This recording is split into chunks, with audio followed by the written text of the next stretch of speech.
Hello, fellow cyborgs, and welcome to another Pajama Sunday.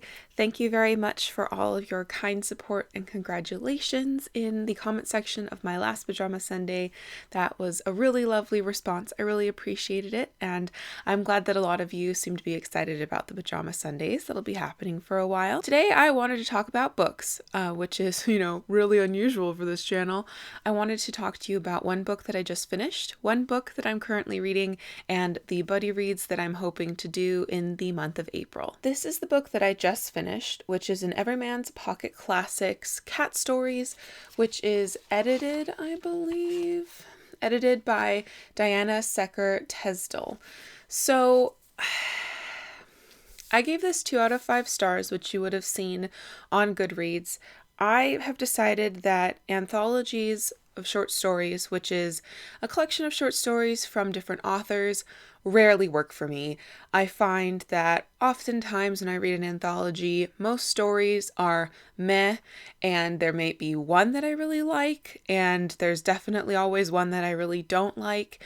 So I'm much better suited to short story collections where it's the works of one specific author versus anthologies. So this definitely showed me that I should really stop picking up anthologies assuming that I will love them, because more often than not it's not the case.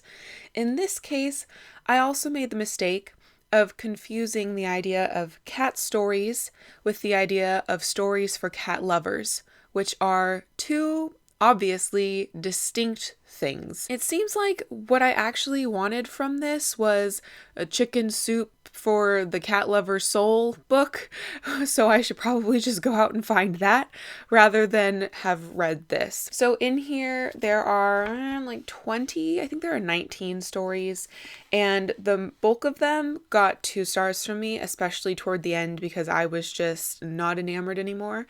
My favorite story by far was the first one by Alice Adams, which was called The Islands. And that one was really about looking at this, I believe she's an unnamed narrator, and she's reflecting on her life through the lens of the cats in her life.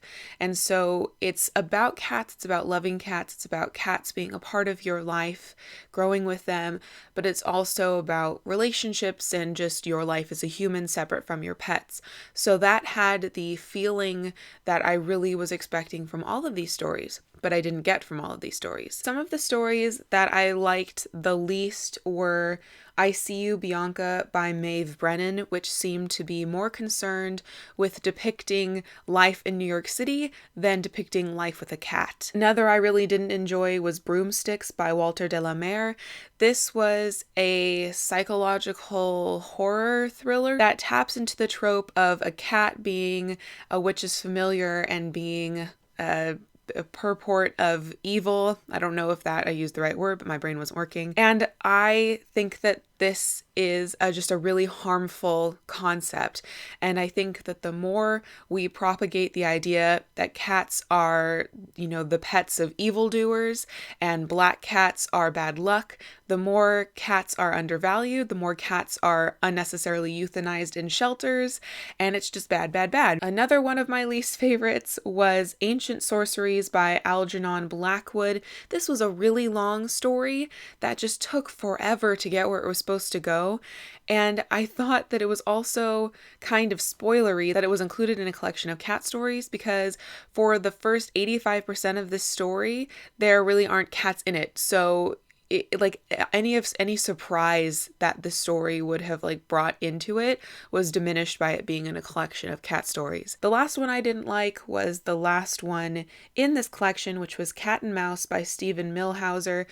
And this was really weird. I didn't understand the point of it. It was like he was writing scenes of a Tom and Jerry cartoon where the mouse is trying to get the cheese and the cat is running behind him and then smacks into a wall and he's got stars flying over his head. It was literally just writing scenes of a child's cartoon, and then it got all philosophical at the end.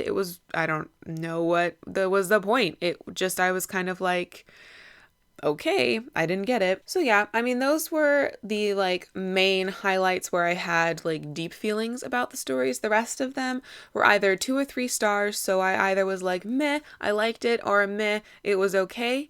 So disappointing, unfortunately.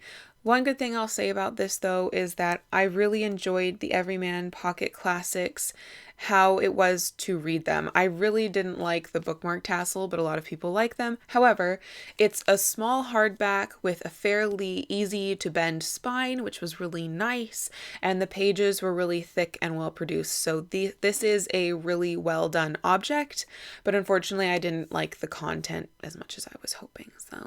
So the book I'm currently reading, as you guys may know, is War and Peace by Leo Tolstoy, and this is translated by Richard Pivier and Larissa Volkonsky. I will talk about in a later video my experience with translation in War and Peace, because you, keen observer, may know that this was not the book of War and Peace that I have been holding up for past videos, and that's because I started reading that edition, which is translated by Constance Garnett, and it didn't work for me at all, so I switched to this one. So I'll talk about that at a later date. I am right now quickly approaching 50%. I'm on page 569, so there's my bookmark, and I have tabbed sections because I theoretically was supposed to have finished this in the month of March, but it just didn't happen, obviously. I also have a tab back here, which is for the notes that are included at the end of the book that I occasionally look up depending upon my mood. And up here is I've tabbed the character list just in case I need to figure out who's who. Though I've been having a fairly easy time keeping track of who's who, which has been really good. I think that Tolstoy is doing a really awesome job of making the characters individual. I've been having a pretty easy time of building visual images of the characters, even if they're similar in like hair color and gender and age, that I can still make them distinct in my brain, which is awesome. So I'm really appreciating that. This is a real challenge to read. I definitely can't read this when I'm flustered or when my brain is just all like focused on anxiety. But when it's not, this is a pretty, it's a challenging read. You have to focus, but it's way easier than I was expecting it to be, I think, or that I thought it could possibly be. And I think some of that is the translation. This is a pretty colloquial translation, and I'm really, really enjoying this compared to the other one, the Constance Garnett. My favorite characters right now are Pierre Bezukhov, because I kind of have a bit of a crush on him. He's very much of kind of a Hamlet character. He's all thinking and no doing, pretty much, but I have a real soft spot for him.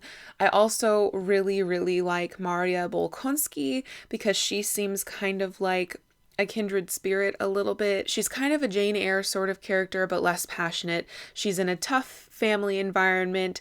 She has pretty much just religion is her solace, and she is just not attracting attention on the marriage market. She's not really sure if she wants to get married, and she's just lonely a lot of the time. I just started to really get to know this one character, Natasha, who I knew was going to become significant in the later part of this book because Audrey Hepburn plays her in a movie adaptation of War and Peace, so I assumed that Natasha would have to be an important character at some point. It took a while to get there.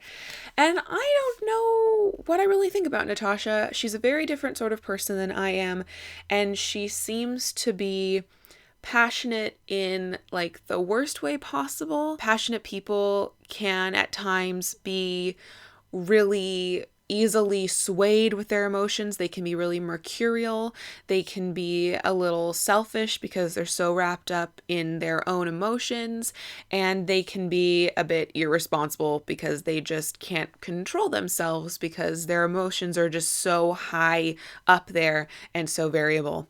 So she's also quite young at this point, so I'm gonna cut her some slack, but I'm definitely looking forward to passages with characters that I'm already well established and understand, like Pierre and Maria, versus the chapters with Natasha just being young and passionate.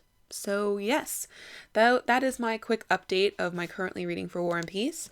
I am hoping to just continue plugging away. I really hope that I finish this by the end of April because I don't want this to end up being put on the sidelines for too long. It would be so easy to just go, War and Peace is hard, I don't want to finish reading it. But I do want to finish reading it because I'm already invested and I'm really enjoying it. So hopefully I will be finishing this in April, maybe even like in the first half of April. We'll have to see what ends up happening. But let me talk to you about the other books I'm going to be getting to in April. I am hoping to buddy read Miss Pettigrew Lives for a Day by Winifred Watson with M.A. Anders. Hopefully that'll happen. We're still trying to like get together and figure out when it can occur. That is the pretty end papers from the Persephone edition. Just had to flash that for you. I'm really looking forward to this because it's one of the most beloved Persephones. I adore the movie so much. If you haven't seen the movie, Miss Pettigrew Lives for a Day, I highly recommend that you do. And hopefully this will just be fun and quick and easy and rewarding. By the time you see this, I will probably already have started The Thousand Autumns of Jacob de Zoet by David Mitchell. My Dutch viewers, let me know if I got that better, if I pronounced his name more correctly. I will be buddy reading this with Karen from the Book Rookie, and I think we're going to be reading like a part a week, so this should take us like the whole month to read, but I'm really looking forward to this. It's one of my new acquisitions that I want to get in and off my shelves, off of my TBR shelves, and I'm really excited to pick up a second David Mitchell since I loved Cloud Atlas so very much. Another buddy read is Persuasion by Jane Austen, which you wouldn't know is in this volume, but it is. Persuasion's in here, and I will be buddy reading this with Meryl from A Blackbird's Books. Around this time last year, we buddy read Emma, and it was so incredibly enjoyable. I really enjoyed Emma. I can't see any other Austen topping it, so hopefully Persuasion comes close. I have high expectations for Persuasion. A lot of people have recommended it to me, and I'm really looking forward to reading that like best romantic letter in literature ever, which apparently occurs in Persuasion. So yes, looking forward to reading in Austen. And finally, a kind of buddy read. This, I think you've seen me talk about before, is Kurt Vonnegut's God Bless You, Mr. Rosewater, and this is a recommendation from one of my patrons who paid the monthly amount to then get to recommend me a book after having paid 4 months of that monthly amount. So if you are interested in forcing me to read a book, then go check out my Patreon page and see how you can go about doing that. I had great ambitions to read this within the first quarter of the year, which would have been before the end of March, which has not happened, but I really want to get to this in April because I feel like if I keep putting it off, I'm just being disrespectful. So I need to be a respectful person and get to this book, especially since it's so short. I mean, it's not like my patron said, go read War and Peace. That was my idea. So that's all I wanted to talk with you about today. A book that I recently finished, a book I'm still working on, and books I hope to get to in the month of April. Please let me know what book you are most excited to read in April, because exciting reads is always good. Keeping the excitement up is grand.